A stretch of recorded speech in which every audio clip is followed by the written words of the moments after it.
నమస్తే, welcome to our channel. ప్రస్తుతం మనతో ప్రముఖ ఆధ్యాత్మికవేత్త, ఆస్ట్రాలజర్ ముల్లపూడి సత్యనారాయణ మూర్తి గారు ఉన్నారు. వారితో మాట్లాడదాం. నమస్తే గురుగారు. నమస్కారం మా ఫణికుమార్ గారు. విశ్వవసు నామ సంవత్సరం అండి, కొత్త సంవత్సరం ఉగాది నుండి స్టార్ట్ అవుతుంది. సో ఎప్పుడు కూడా అయిపోయిన సంవత్సరం ఎప్పుడు మనం కష్ట నష్టాలు అన్ని అనుభవిస్తాం కాబట్టి రాబోయే సంవత్సరం మీద ఒక హోప్ ఉంటుంది. ఈ సంవత్సరం ఎలా ఉంటుంది అన్న క్యూరియాసిటీ ఉంటుంది ప్రతి ఒక్కళ్ళకి.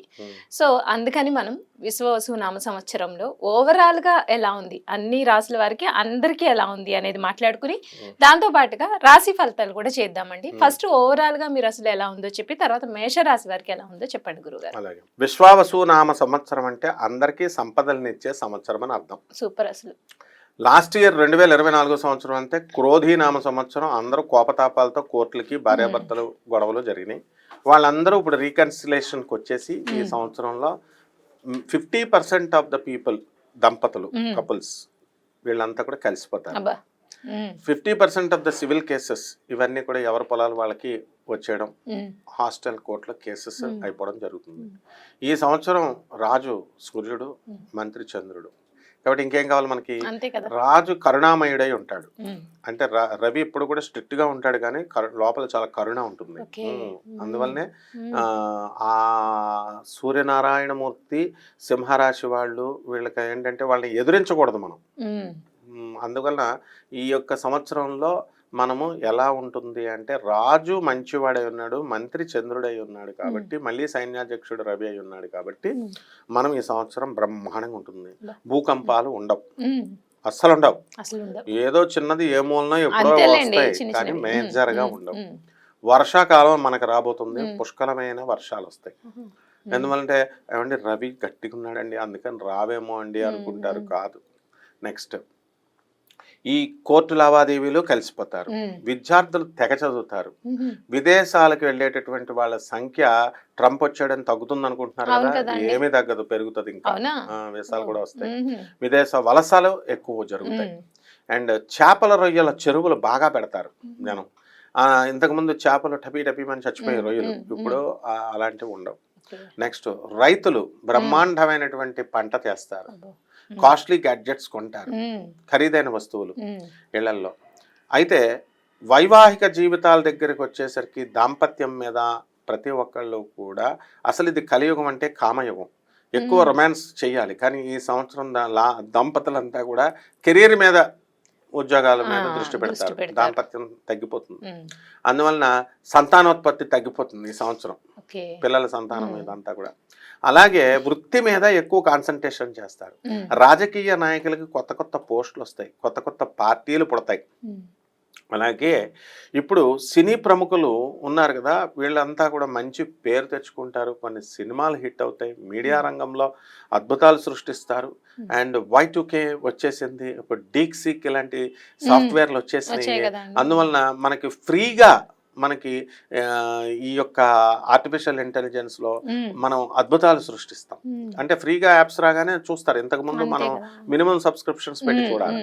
ఈ విధంగా మనకి అన్ని వర్గాల ప్రజలకి కూడా, ముఖ్యంగా లేబర్, కష్టాన్ని నమ్ముకున్నటువంటి వాళ్ళకి వాళ్ళ దానికి తగ్గట్టుగా సంపద వస్తుంది, ఫలితం వస్తుంది. అండ్ యాంకర్లు, సినిమా హీరోయిన్ లాగా వాళ్ళ యొక్క చార్మ్ పెరుగుతుంది. అండ్ ఈ సంవత్సరం అంతా కూడా డామినేషన్ అన్నమాట. అంటే ఎవరి వృత్తుల్లో వాళ్ళ డామినేషన్. అలాగే ఫ్యామిలీలో లేడీ డామినేషన్ ఎక్కువ అవుతుంది, మంత్రిత్వం చేస్తారు భార్యలు. ఇంతకుముందు పాపం భర్తలను ఎలా కంట్రోల్ చేసుకోవాలో తెలియక వాళ్ళు మామూలుగా డైరెక్ట్ అడుగుతారు. ఇప్పుడు ఏమంటారు, ఇప్పుడు చూడండి, ఇంతకుముందు ఎగ్జాంపుల్ చెప్తాను. ఒక పెళ్లి సంబంధం బాగాలేదనుకోండి, నచ్చలేదు, కట్నం అవతల తక్కువ ఇస్తున్నాడు, అందుకని వీళ్ళు ఏం చెప్తారు తెలుసా, డైరెక్ట్ ఏమండి మీరు కట్నం తక్కువ ఇస్తున్నారు అందుకు మీ సంబంధం మాకు వద్దు అని చెప్పరు. ఏమండి ఫలానా జ్యోతిష్కుడు చెప్పాడండి, మా జ్యోతిష్కుడు వద్దని అన్నారండి, కలవలేదండి అని ఎలా తోసేస్తారో. ఇది వరకు సినిమాకి తీసుకెళ్ళు, నగల కొను, చీరలు కొను అని అడిగేవారు పాపం ఆడవాళ్ళు. ఇప్పుడు అట్లా అడగరు అన్నమాట.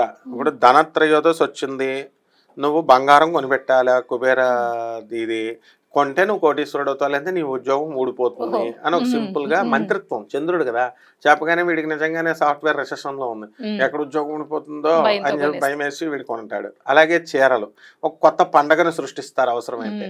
ఆ పండగతో చక్కగా ఈ చీరలు కొనాలి ఇలాంటి రూల్స్ గురుగారు విశ్వవసునామ సంవత్సరంలో సంవత్సర ఫలితాల్లో భాగంగా మకర రాశి వారికి ఎలా ఉందో చెప్పండి. శ్రీ విశ్వావసునామ సంవత్సరం ఉగాది 2025 సంవత్సరం నుంచి ఉగాది 2026 వరకు మనకి మకర రాశి వారికి సంవత్సర ఫలితాలు చాలా అద్భుతంగా ఉన్నాయి అని చెప్పాలి. అండ్ అందరికంటే ఎక్కువ లాభపడేది ఈ మకర రాశి అని మనం క్లియర్గా చెప్పచ్చు. కారణం ఏంటంటే 7.5 సంవత్సరాలుగా ఏడుపు పెడబొబ్బలతోనే ఉన్నటువంటి మకర రాశి వాళ్ళకి ఇప్పుడు నవ్వులు పువ్వులతో మార్చి 29, 2025 సంవత్సరం నుంచి ఉంటుంది. కాబట్టి ఏలినాటి శని వెళ్ళిపోతుంది. ఏలినాటి శని వెళ్ళిపోతూ వీళ్ళకు ఒక ఇల్లు ఇస్తాడు, ఒక పెళ్ళాన్ని ఇస్తాడు పెళ్లి కానటువంటి వాళ్ళకి. అలాగే చక్కగా ఈ ఏ కోరికలైతే తీరకుండా వదిలిపోయి ఉన్నాయో అవన్నీ కూడా అకంప్లిష్ అవుతాయి, పూర్తవుతాయి. ఇకపోతే మకర రాశి వాళ్ళకి మనకి శని కుంభరాశిలో ఉన్నటువంటి శని మీనరాశిలో ఉన్నటువంటి రాహువు కుంభరాశిలోకి వస్తాడు. అదేవిధంగా ఈ యొక్క కేతువు మనకి కన్యా రాశి నుంచి అష్టమ స్థితిగతుడు అవుతున్నాడు. అదొక్కటే మైనస్, అంటే సింహరాశిలోకి వస్తున్నాడు. ఇకపోతే గురుడు వచ్చేసరికి వృషభంలో ఉన్నటువంటి గురుడు మిథునంలోకి వస్తున్నాడు. కాబట్టి శత్రువులపై ఆధిపత్యం సంపాదిస్తారు. ఇప్పుడు ఎవరింటికన్నా వెళ్ళారనుకోండి మకర రాశి వాళ్ళు, వాళ్ళకి కాఫీ ఇవ్వలేదనుకోండి, నేను సొసైటీ చేసేసుకుంటాను అన్నంత బాధ వస్తుంది. ఎవరైనా రోజు ఆఫీస్లో good morning sir, good morning అని అన్నారనుకోండి, రోజు చెప్పేవాడు ఒక్కరోజు గుడ్ మార్నింగ్ చెప్పకపోతే సొసైటీ చేసేసుకోవాలనిపిస్తూ ఉంటుంది. కారణం అష్టమ కేతువు. మొన్నటిదాకా కుంభరాశి వాళ్ళకు ఉన్నటువంటి ఆ పరిస్థితి ఇక్కడ మనకి మకర రాశి వాళ్ళకు వస్తుంది. కాబట్టి ఈ విషయంలో హృదయాన్ని గట్టిగా చేసుకున్నట్లయితే ఏ గొడవ లేదనమాట. అలాగే వృత్తి వ్యాపార ఉద్యోగ విషయాల్లో తిరగలేదు. పేరు ప్రతిష్టలు అఖండంగా ఎన్టీఆర్ లాగా పైకి వెళ్ళిపోతారు వీళ్ళంతా కూడా. పబ్లిక్తో టచ్ ఉన్నటువంటి ఫీల్డ్స్లో అంటే యాంకర్లుగా, మోడల్స్గా, తర్వాత సినిమా ఇండస్ట్రీలో రాజకీయ నాయకులు వీళ్ళు హీరోలు అయిపోతారనమాట. ఆ విధంగా మకర రాశి వాళ్ళు స్త్రీలంతా కూడా బంధుమిత్రులందరికీ కూడా ఆదరిస్తారు. కానీ ఒక్కటే దోషం ఏంటంటే అష్టమకేతు. దీన్ని ఒక్కటి జాగ్రత్త చూసుకోవాలి. ఫారిన్ ఎక్స్పోర్ట్స్ ఇంపోర్ట్స్ బిజినెస్లో చేస్తున్న వాళ్ళు జాగ్రత్తగా చేసుకోవాలి. బిజినెస్లో అసలు షేర్స్ మార్కెట్స్లో డిఫరెంట్ యాప్స్ వచ్చినాయి. వీళ్ళు దురాశకు వీళ్ళు అస్సలు ఆడకూడదు, లాస్ అవడానికి అవకాశాలు ఉన్నాయి. అలాగే ఈ యొక్క మకర రాశి వారు కొత్త బాంధవ్యాలు అనేటటువంటివి ఏర్పాటు చేసుకుంటారు. అలాగే ఈ మకర రాశి వారికి ఏమవుతుందంటే 9 and 5 ఫార్ములా అప్లై అవుతుంది ఈ సంవత్సరం. అంటే ఏంటండి? అంటే కన్యా రాశి, మకరం నుంచి కన్యా రాశి 9, కన్య నుంచి మకరము 5. కాబట్టి కన్యా రాశి వాళ్ళ దోస్తానాలు ఎక్కువ అవుతాయి అన్నమాట వీళ్ళకి, అండ్ వర్కౌట్ అవుతాయి బాగా. అలాగే ఈ బంగారం కొనేటటువంటి అవకాశాలు, ట్రంప్ ఎంత పెంచుకున్న బంగారం కేర్ కూడా చేయరనమాట వీళ్ళు, అంత ఆదాయం వీళ్ళకి వస్తుంది. కాబట్టి కంపారిటివ్గా క్రోధినామ సంవత్సరం నుంచి ఈ సంవత్సరం చూసుకుంటే పెరుగుతుంది. కొంతమంది ఆల్రెడీ పంచమ గురుడు ప్రభావం వల్ల లాస్ట్ ఇయర్ కొంతమంది ఇల్లు కొన్నారు. ఇక బ్యాలెన్స్ అయిపోయినటువంటి వాళ్ళు ఎవరంతా ఉన్నారో అటువంటి వాళ్ళంతా కూడా ఇల్లు కొనడానికి అవకాశాలు ఉంటాయి. సినిమా రైటర్స్ ఉంటారు, కథలు రాసేవాళ్ళు, పాటల గీత రచయితలు ఉంటారు. వీళ్ళందరూ కూడా కథలు ఈ సంవత్సరం సంపూర్ణంగా వీళ్ళకి గుర్తింపు రావడం అనేటటువంటిది జరుగుతుంది. అలాగే సినిమాల మీద సినిమాలు బ్రహ్మాండంగా హిట్ అయిపోతాయి.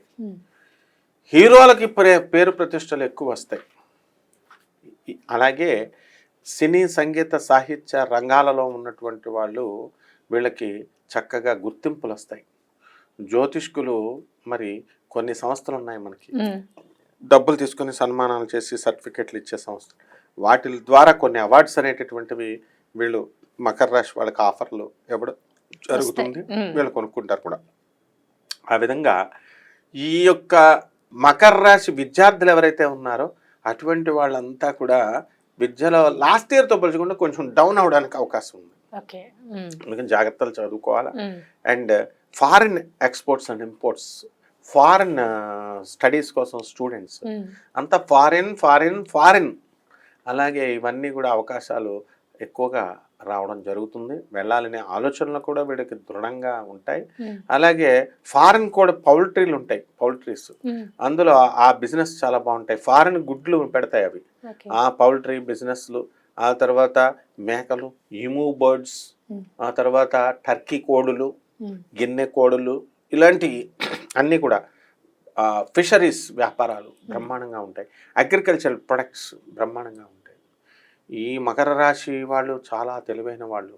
ఈ సంవత్సరం ఇంకా బాగా పెరిగిపోతుంది కాబట్టి వీళ్ళు అగ్రికల్చరల్ ఆఫీసర్లను కన్సల్ట్ చేసిన తర్వాత మాత్రమే వ్యవసాయం చేస్తారు. ఉమ్, దానివల్ల రైతులు బ్రహ్మాండంగా వృద్ధిలోకి వస్తారు. అయితే ఈ మకర రాశి వాళ్ళకి అందరికీ కూడా ఒక్క మైనస్ పాయింట్ ఉంది. మగవాళ్ళంతా చాలా జాగ్రత్తగా చూసుకోవాలి. ఉమ్, ఆడవాళ్ళలో 0.0001% ఎక్కడో తక్కువ మంది. ఉమ్, ఈ సంవత్సరం అంతా కూడా వాళ్ళు రాహువు మనకి ధనస్థానంలోకి రావడం వల్ల, వాక్కు స్థానం కూడా అవ్వడం వల్ల నోటికి సంబంధించినటువంటి దుర్వ్యసనాలు రావడానికి అవకాశాలు ఉన్నాయి. అంటే పాన్ పరాగులు, మందు కొట్టేయడాలు, ఇలాంటివి చేయడానికి అవకాశాలు ఉన్నాయి. ఉమ్, కఠినంగా మాట్లాడడానికి అవకాశాలు ఉన్నాయి. కాబట్టి ఏం ప్రాబ్లం లేదు. ఈ ఈ విధంగా ఈ రాశి వారందరికీ కూడా బ్రహ్మాండంగా ఉంది. మకర రాశి వాళ్ళకి భార్యాభర్తల మధ్య కొట్లాటలు వాళ్ళు ఉన్నారు. ఉమ్, ఆ బ్యాచీలు కలిసిపోవడానికి అవకాశాలు ఉన్నాయి. కొంతమంది మకర రాశి మగాళ్ళు మాత్రం భార్యలను రానివ్వకుండా ఇంకా మొండిగానే ప్రవర్తిస్తున్నారు. వాళ్ళకి ఇక ఆ గ్రహం శనీశ్వరుడు వాళ్ళకి తోలు తీసేసిన తర్వాత కానీ అప్పుడు కానీ భార్యలను తెచ్చుకోరన్నమాట. రైట్ అండి. అయితే మకర రాశి వారు విశ్వవసునామ సంవత్సరం కలిసి రావాలి అంటే వారు పాటించాల్సిన పరిహారాలు ఏంటి, వారికి కలిసి వచ్చే రంగు, అదృష్ట సంఖ్య, అదృష్ట రోజు, వాళ్ళకి కలిసి వచ్చే రోజు, అలాగే పఠించాల్సిన మంత్రం గురించి చెప్పండి. మకర రాశి వాళ్ళకి ఇష్టమైనటువంటి సంఖ్య 8, లక్కీ సంఖ్య. అలాగే లక్కీ కలర్ బ్లాక్. అలాగే లక్కీ వారము శనివారము. పఠించాల్సిన మంత్రము ఓం మందాసహిత శనేశ్వరాయ నమః. మందాదేవిని కూడా తలుచుకుంటూ శనేశ్వరుడిని ప్రార్థించాలి. లేదా సింపుల్గా ఓం శనేశ్వరాయ నమః అన్న మంత్రంతో చేయాలి. ఇక సాంప్రదాయబద్ధంగా ఉన్నటువంటి జ్యోతిష సూత్రాల ప్రకారము మనకి ఈ యొక్క ఏలినాటి శని వెళ్ళిపోతుంది. అష్టమ కేతు ఉన్నాడు కాబట్టి కేతు జపం చేయాలా, కేతు స్తోత్రాలు చదవాలా. కేతువుకి కిలోంపావు ఉలవల్ని సోమవారం నాడు ఉదయం 7 గంటలకి దానం చేయాలి పేదవాళ్ళకి, వికలాంగులకి. అలాగే మనకి తంత్ర జ్యోతిష ప్రకారము ఉలవ చారుని కాసి వీళ్ళకి మన తాతల వయసు ఉన్నటువంటి వాళ్ళకి, పేదవాళ్ళు వికలాంగుల్ని ఏరుకొని వాళ్ళకి పెట్టడము, ఈ ఉలవచారు పెరుగుతో భోజనం పెట్టడము, వాళ్ళకి ఎంతో కొంత తాంబూలం అది ఇచ్చుకొని సత్కరించడం. అంటే డబ్బులు కాదు, తాంబూలాలు ఇలాంటివన్నీ కూడా. అలాగే ఈ యొక్క రావి చెట్టు చుట్టూ ప్రదక్షిణాలు, నీళ్లు బాగా పోయడాలు. రావి చెట్టులో మహత్తరమైన శక్తి ఉంటుంది. శనీశ్వరుడు దాని మూలంలోనే కూర్చుంటాడు. కాబట్టి ఈ రకంగా కనుక చేసినట్లయితే తంత్ర జ్యోతిష ప్రకారం కూడా చాలా స్పీడ్గా వీళ్ళకి ఫలితాలు రావడానికి అవకాశాలు ఉన్నాయి. రైట్ అండి. సో విశ్వవసునామ సంవత్సరం మకర రాశి వారికి ఓవరాల్గా ఎలా ఉంది అని చెప్పడంతో పాటు, అలాగే వారు పాటించాల్సిన పరిహారాలు, వాళ్ళకి కలిసి వచ్చే రంగు, అలాగే అదృష్ట సంఖ్య, వీటి గురించి కూడా చాలా చక్కగా వివరించారండి. ధన్యవాదాలు గురువు. ధన్యవాదాలు.